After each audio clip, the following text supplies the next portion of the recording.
मागच्या भागामध्ये आपण सरांनी औरंगाबाद विद्यापीठामध्ये जो नाट्यशास्त्र विभाग सुरू केला तिथपर्यंत आलो आहोत. सर, हा पूर्ण वेळ नाट्यशास्त्र विभाग पहिल्यांदा भारताच्या कुठल्याही विद्यापीठामध्ये सुरू झाला. तर मी परत विचारतो तुम्हाला की मुंबई विद्यापीठ, पुणे विद्यापीठ यासारखी मोठी विद्यापीठं सोडून तुम्ही औरंगाबाद विद्यापीठामध्ये कुठे गेलात सुरू करायला? अजय, गंमत अशी असते की पुन्हा प्रांत प्रदेश हा कधीच मोठा असत नाही. तो मोठा होतो त्या प्रदेशाच्या प्रांताच्या त्या क्षेत्रातल्या कर्तृत्वामुळं. तर मुंबई विद्यापीठामध्ये संगीताबरोबर हा विभाग सुरू करावा अशी गजेंद्र गडकर कुलगुरू असताना तयारी सुरू झाली होती. त्या समितीवरही मी होतो. किंबहुना मी असं म्हणेल की जवळपास 5 समित्या मुंबई विद्यापीठाच्या झाल्या, त्या सगळ्यांवर मी असायचो. पुण्याच्याही मी 3 वर होतो. परंतु इथं काही लोकांचा दुराग्रह होता, नावंसुद्धा घेता येतील, की आमच्या काळामध्ये कुठलंही प्रशिक्षण नसताना आम्ही या स्थितीप्रत आलेलो आहोत. आणि ते व्यावसायिक रंगभूमीवर दिग्दर्शक म्हणून गाजलेली मंडळी, कलावंत म्हणून गाजलेली मंडळी, लेखक म्हणून गाजलेली मंडळी, आणि त्यांच्या या भूमिकेमुळं कुठंतरी असं विद्यापीठाचा संकोच व्हायचा आणि तो विभाग सुरू होऊ शकला नाही. योगायोग चांगला की मी लंडनवरनं परत आल्यानंतर औरंगाबादला गेलो आणि तिथल्या मंडळींना माझ्या कामाबद्दल फार कल्पना होती की माहीत नाही, कुलगुरूंना तरी, पण हितचिंतक माझे जे होते त्यांना मुंबईच्या आणि दिल्लीच्या कामाची पूर्ण कल्पना होती. तर त्यांनी सरळ विचारणा केली की तुम्ही इथं का आपल्या भागात काही का करत नाही, कारण मी त्या भागातला. तर म्हटलं करायचं झालं तर मी पदव्युत्तर अभ्यास सुरू करेन, मी डिप्लोमा सर्टिफिकेट वगैरे असं नाही, कारण माझी महत्त्वाकांक्षा राष्ट्रीय नाट्य विद्यालयाच्या तोलामोलाचं एखादं केंद्र महाराष्ट्रात असावं अशी आहे. आणि तर त्याच्यासाठी मग तरतुदी अमुक तमुक काय, म्हटलं त्याच्यासाठी अडायची गरज नाही आहे, सुरुवात आपण करूयात, बरं वाटलं तर त्या तरतुदी आणता येतील आपल्याला. अक्षरशः मी 5 वर्षपर्यंत एक खांबी तो विभाग चालवला, एकट्याने केवळ. सगळे विषय मी एकटा शिकवायचो, दिवसाचे 3.5 तास कामाच्या दिवशी, आणि शनिवारी आणि रविवारी 6 तास आमचे वर्ग चालायचे. लोकांना आजही आश्चर्य वाटतं की सगळे विषय एक माणूस, एक शिक्षक हे शिकू कसा शकतो. आणि माझी तयारी पण नव्हती तशी. ड्रॅमॅटिक लिटरेचर माझा प्रांत नव्हता, अभिनय मी शिकवला होता, परंतु प्रोडक्शन अँड डायरेक्शन संपूर्ण काळ मी शिकवलं नव्हतं. साहित्य नव्हतं, लिटरेचर नव्हतं, की तुम्ही ग्रेट ॲक्टर्स ऑन ॲक्टिंग हा विषय तर मी पेपर ठेवला, पण ग्रेट ॲक्टर्स मला सगळे पाश्चात्य नट शिकवायचे नव्हते. मला भारतीय नट हवे होते, मला मराठी नट हवे होते. आणि मग NCPA सारखी संस्था, त्या लोकांना मी आवाहन केलं, डॉक्टर नारायण मेनन, कुमुद मेहता, की म्हटलं हे साहित्य तुम्ही मला निर्माण करून देणं तुमचं कर्तव्य आहे.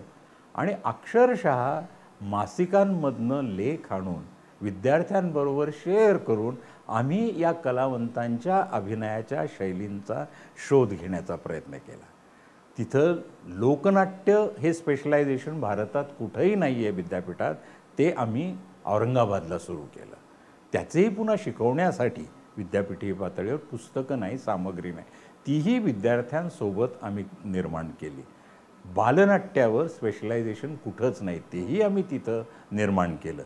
आता हे एवढं शिवधनुष्य एकट्याच्या बळावर, पण मला खात्री होती की जी मंडळी माझ्यासोबत आहेत ती नवखी नाही आहेत. कारण निवडलेले लोक अर्धवेळ अभ्यासक्रम असल्यामुळं, सायंकालीन असल्यामुळं, ते सगळे त्यातले अर्ध्यापेक्षा अधिक लोक हे कुठं प्राध्यापक होते, कुठं हेड ऑफ द डिपार्टमेंट होते मराठीचे, हिंदीचे, काही लोक अधिकारी वर्गातले होते, आणि जवळपास त्या 20-22 पैकी 5 ते 6 लोक विद्यार्थी होते पोस्ट ग्रॅज्युएशनचे. त्यामुळं जीवनाची आणि व्यासंगाची परिपक्वता ही जमेची बाजू विद्यार्थ्यांच्या बाजूने होती. काही विद्यार्थी माझ्यापेक्षा सकस होते काही बाबतींमध्ये. मला त्याचा आणि माझ्या विभागाला खूप मोठा लाभ झाला. गंमत अशी झाली की सगळ्यांची श्रद्धा त्या विभागावर आणि नाट्य प्रशिक्षणावर निर्माण झाली. पहिल्याच तुकडीला सगळे प्रवाद जे होते सगळे आपोआप त्याला उत्तरं मिळाली. ज्या प्रकारची नाट्यनिर्मिती विभागानं त्या काळात केली, अंधेर नगरी चौपट राजासारखा प्रहसनाचा भाग जो आहे तो भाग घेऊन ते नाटक क्लासिकल लेवलचं युरिपिडिसच्या कॉमेडीच्या लेवलचं होऊ शकतं हे वर्तमानपत्रांनी पाश्चात्य थिएटर बघितलेल्या लोकांनी त्या प्रकारचे कॉम्प्लिमेंट दिले. तिथं मुद्राराक्षस मी केलं, तिथं सुनोजन्मेजय केलं, वेटिंग फॉर गोदो केलं, त्याच्यानंतर अंधायुक केलं, रारम बोराडेंचं पिकलं पान हिरवं रान ही कॉमेडी केली. आता ही प्रचंड प्रोडक्शन्स व्यावसायिकांच्या पुढं जाणारी, कारण ती नटमंडळी तंत्रज्ञ मंडळी मला परिपक्व मिळाली होती. हा जमेचा भाग. दुसरं, अर्थान्वेषण करताना, अर्थधारणा करताना, अर्थघटन करताना प्रत्येकाचा एक स्वतंत्र असा बाज मला मिळाला. त्यामुळे ते प्रोडक्शन, ती निर्मिती कमलाकर सोनटक्के यांच्या एकेरी पर्स्पेक्टिव्हमधनं न निर्माण होता त्याला बहुविध अशा प्रकारची आयामं मिळाली आणि म्हणून त्या निर्मितीचं एक वलय आणि तेज अधिक. तर म्हणून मी नेहमी म्हणतो की मी जरी नाट्य प्रशिक्षणाच्या क्षेत्रात अधिक वेळ दिलेला NSDचा विद्यार्थी असं माझं जे कौतुक होतं, मला उलट मी भाग्यशाली की मला माझ्या विद्यार्थ्यांकडनं भरपूर शिकायला मिळालं. नंतर मी सगळ्या स्टाफला सँक्शन आणलं. विद्यापीठातल्या काही लोकांची इच्छा नव्हती की तो विभाग चालावा आणि ते असतं अशा ठिकाणी, त्याला काही त्यात मी त्यांना दोष देणार नाही. कारण सगळ्या विभागांपेक्षा अग्रक्रम असलेला विभाग हा नाट्यशास्त्र विभाग झाला. कुणी परदेशस्थ लोक आले, कुणी दिल्लीचे लोक आले, UGCचे लोक आले, नाट्यशास्त्र विभाग. कुठलेही शहरात मुख्यमंत्र्यांच्या पातळीवरचे कार्यक्रम आले, नाट्यशास्त्र विभाग. तर त्याचा नाही म्हटलं तरी त्रास होतो. दुसरा, व्यक्तिशः माझा काही स्वभाव ते सर्वांनाच भावतं अशातला भाग नाही आहे. कारण प्रखरतेपासनं बरेच लोक दूर राहू इच्छितात आणि तो दोष त्यांचा नाही आहे. कारण पावला पावलाला सर्वोत्तम देणं ही मागणी फार प्रखर असते आणि ती फक्त संगीताच्या क्षेत्रामध्ये जे आपण कथा आणि आख्यायिका ऐकतो ती खरी आहे आणि ती माझ्याविषयी तो प्रवाद आहे, मला त्याची लाज वाटत नाही आहे. अगदी गोवा कला अकादमीसाठी 40 वर्षांपूर्वी जी महिन्याभराची कार्यशाळा मी घेतली, अक्षरशः सर्व थरामधली मुलं तिथं आली होती, गावगाड्यातनं आली होती. परंतु त्या लोकांचं संपूर्ण कस बौद्धिक, शारीरिक, मानसिक जो लागला, मला असं वाटतं गोव्याच्या भूमीमध्ये एक नेतृत्वाची नवी फळी निर्माण करण्याची शक्यता त्या कार्यशाळेनं निर्माण केली.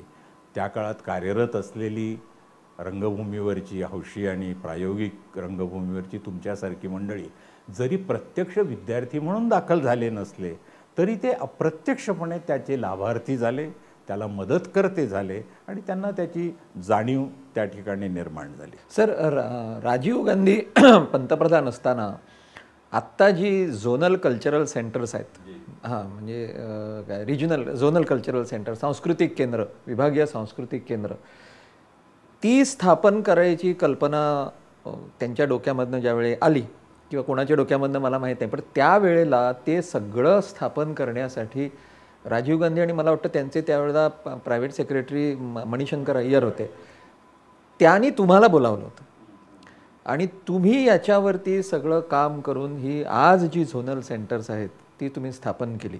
माझे प्रश्न 2, एक, काय भूमिका होती नेमकी ही झोनल सेंटर स्थापन करण्यामागे, आणि 2, ज्या ध्येयानं ती झोनल सेंटर स्थापन झाली होती ती आज तशी चालतात का? प्रश्न थोडासा नाजूक पण आहे. पहिली गोष्ट असं की मला म्हणजे अजय, मला सांगायला हरकत नाही, माझा सगळा आतापर्यंतचा जो प्रवास, मी एकत्रपणे कुठेही त्याच्यावर असं भाष्य केलं नाही, पहिल्यांदाच बोलतो आहे, तर मी कुठेही एक माझं उद्दिष्ट राहिलं नाही की मला हे करायचं. मला फक्त माझं जे काय शक्तिस्थान आहे, एक मी चांगला प्रशिक्षक आहे, एक मी चांगला प्रशासक आहे, एक मी बऱ्यापैकी दिग्दर्शक आहे, हे देता कसं येईल या भूमिकेतून मी कार्यरत राहिलो आणि एकातून दुसरी, दुसरीतून तिसरी अशा जबाबदाऱ्या माझ्यावर पडत गेल्या. सुदैवानं जेवढ्याही जबाबदाऱ्या माझ्यावर आल्या तिथं मला निमंत्रण दिलं गेलं. औरंगाबादला जेव्हा मी तो विभाग परिपूर्ण केला, सगळ्या जागा, तिथले आर्थिक प्रावधानं सगळी झाल्यानंतर मला असं वाटलं की आता औरंगाबाद नको, आता आणखीन आपल्याला दुसरं. आणि त्यावेळेस माझ्या डोक्यात प्रशिक्षणच होतं की आपण आता बहुभाषी प्रशिक्षण द्यावं. आणि म्हणून मी मुंबईचा मार्ग पत्करला. कुठलीही जबाबदारी घेतलेली नव्हती, कुणाकडनंही तशी ऑफर फॉर्मल आली नव्हती. मग मात्र त्या गॅपमध्ये मी 1.25 वर्षामध्ये रक्त नको माझं प्रेम हवे नाटक केलं व्यावसायिक. त्याच्यानंतर सत्यम शिवम सुंदरम हे नाटक केलं. आनंदी गोपाळचे मी 100 प्रयोग केले. हे 1.25 वर्षामध्ये माझे 250 मी प्रयोग केले. त्यातले 2 दिग्दर्शनं, ती आज तागायत त्यातल्या कलागुणांसाठी मान्यता पावलेली ही प्रोडक्शन्स आहेत. अभिनयाच्या बाबतीमध्ये डॉक्टर घाणेकरांची मुद्रा ज्या आनंदी गोपाळमधल्या गोपाळरावांच्या भूमिकेवर होती, ती मुद्रा तुम्ही पुसून टाकली असं बेडेकरांनी काशीनाथला सांगितलं की तू त्या भूमिकेवर स्वार व्हायचा, तुझ्यातला स्टार आम्हाला दिसायचा. कमलाकर सोनटक्केंनी गोपाळराव मला दाखवला, ही जमेची बाजू. ते भूमिका जगले. आणि असं बेडेकरांसारख्यांकडनं अशा प्रकारची प्रशंसा होणं एका अभ्यासातर्फे. आणि त्याचं एकच कारण, मला कधीच त्या भूमिकेचा म्हणजे असा बडेजा वाटला नाही. ज्या तालमी वगैरे ठेवल्या होत्या त्याच्यामध्ये सुहास होती, तर सुहास म्हटली 3 आठवडे सोनटक्केंना तालमी काही गरज वाटत नाही, तुम्ही त्यांना संहिता पाठवून दिली तरी ते ग्रँड रिहर्सलला रंगीत तालमीला उभं राहतील. पण भालचंद्र पेंढारकरासारखा निर्माता, रावतेंसारखा अतिशय मोठ्या मनाचं दिग्दर्शक, नाही आपण तालमी ठेवूयात. झालं. पहिल्या दिवशी त्यांनी सुरुवात केली. अहो मी तर 2च सीनचा विचार करून आलो होतो. म्हटलं तुम्ही जसा आहे तसा विचार मला सांगा. 3 दिवसांमध्ये 3 अंकांचं ब्लॉकिंग्स. आणि म्हटलं आता हे 12-15 दिवसाचं काय करायचं. नाही म्हणे मग थिएटर बघूयात आणि रंगीत तालीम करून टाकूया. अक्षरशः अशा पद्धतीनं ते नाटक झालं. आणि काय आनंद. म्हणजे भालचंद्र पेंढारकरांची संस्था आदर्श संस्था. मग त्यांच्याचबरोबर रक्त नको माझं प्रेम हवे हे कन्नड नाटकाचं रूपांतर, संहिता फसलेली, प्रयोग अप्रतिम, मास्टर दत्ताराम सारखा त्याच्यामध्ये सुहासची पहिली भूमिका. आनंदी गोपाळ नंतर केलं मी. सुहासची पहिली भूमिका ही रक्त नको माझं प्रेम हवे मधली. आणि आश्चर्य वाटेल की दत्ताराम हे 4च्या तालमीला 4ला 5 मिनटं कमी असताना संघाच्या त्या पुलावरनं उतरताना दिसायचे. संघात आमच्या तालमी चालायच्या अतिशय मनसोक्त आनंदामध्ये. आणि जेव्हा मी त्यांना लाईटिंग मीच केलं होतं, सेटसाठी कोणाची तरी मदत मला मिळाली, तर ती प्रकाश योजना त्यातलं बसवणं सगळ्याचा सगळा. अहो हे तर सगळं इंग्रजी सिनेमाचं चाललं आहे तुमचं दत्ताराम म्हणतायत. हे आमच्याच्याने कसं होईल, ते कसं बरं दिसेल. माणसं एकमेकांना हँडल करतायत, एकमेकांवर पडतायत, उलट्या कोलांट्या पालट्या कोलांट्या. बघा बाबा तुम्ही मला जास्त हालचाल करायला लावू नका, माझी दाढी असेल वगैरे असं सगळं. आणि रंगीत तालमीला जेव्हा बिर्ला क्रीडा केंद्राला त्यांनी पाहिलं, अरे चंदू कुठे आहेस तू, भालचंद्र पेंढारकरांना. आणि भालचंद्र पेंढारकरांनी त्याच्यामध्ये आयुष्यात गद्य भूमिका केलेलं एकमेव नाटक, आणि ते म्हणजे रक्त नको. तर मला माझा चेहरा दिसत नाही रे. तर ते मला बोलावलं की सोनटक्के आहेत बाजूलाच. म्हटलं काय बापू. नाही हो काहीतरी गोंधळ व्हायला लागला आहे. तुम्हाला कसं वाटतं बाहेरून बघितलं. म्हटलं उत्तम वाटतं अगदी सगळं चांगलं. नाही हो डोळे माझे मलाच दिसत नाही आहेत. ते जे तेज वगैरे तुम्ही म्हणताय ते तालमीमध्ये सांगायचं ते कसं दिसत असेल. मग मी त्यांना सांगितलं की बापू तुम्ही माझ्याबरोबर 3ऱ्या रांगेत येऊन बसा. कुणाला तरी उभं राहायला सांगितलं, ती भूमिका करायला सांगितलं. पहिल्यांदा फ्लोअर लाईट आणि क्रॉस लाईट व्यावसायिक रंगभूमीवर रक्त नको माझं प्रेम हवेमध्ये वापरले. आणि मग बापूंना त्या क्रॉस लाईटचं रहस्य आणि त्यातली जादू कळली. अजय तुम्हाला आश्चर्य वाटेल की केवळ वाक्याला नाही तर फ्रेजेसला त्यांनी आपल्या चेहऱ्यावर लाईट बदलायला आणि घ्यायला सुरुवात केली. फार म्हणजे फार मोठा नट. त्यांची एक आणखीन आठवण मला आहे की भालचंद्र पेंढारकरांनी रात्री वेतन वाढवायचं ठरवलं माझ्याशी सल्लामसलत करून की आपण बापूंना 50 रुपये अधिक वाढून द्या. तो कुणाबरोबर चर्चा केली तर म्हणे कमलाकरजींबरोबर केली की बरं चाललंय नाटक आपण पण हे तुला कायम पुढे द्यावं लागणार आहे चंदू. नको माझ्या सवयी अशा बदलू नकोस.